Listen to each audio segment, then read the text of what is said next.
একদিন ফিরে আসবে হারানো ঘুম, শান্তি, আরাম। কিন্তু আর কখনোই ফিরে আসবে না সন্তানের শৈশব। আর থাকবে না সকালে তার ময়লা কাঁথা কাপড় ধোয়ার ব্যস্ততা, শখ করে খেলনা কেনা, দাঁতহীন হাসিতে কামড় দেওয়া, চুল টানা, আলাদা খাবারের ঝামেলা, ছড়িয়ে ছিটিয়ে থাকা খেলনা গোছানোর কাজ। আর হবে না নতুন খেলনার আবদার, হাতে করে তাকে স্নান করানো, খালি বুক জড়িয়ে ঘুমোনো, কারণ সন্তান বড় হয়ে যাবে।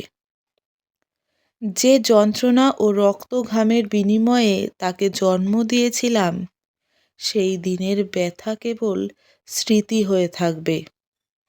সেলাই দেওয়া শরীর আর সেই প্রথম আলিঙ্গন সবটাই অতীত। কত শত দিন, মাস, বছর কেটে যাবে, সেই একদিন নিজের সংগ্রামে ব্যস্ত হয়ে উঠবে, আমার কোল ছেড়ে নিজের জীবন গড়বে।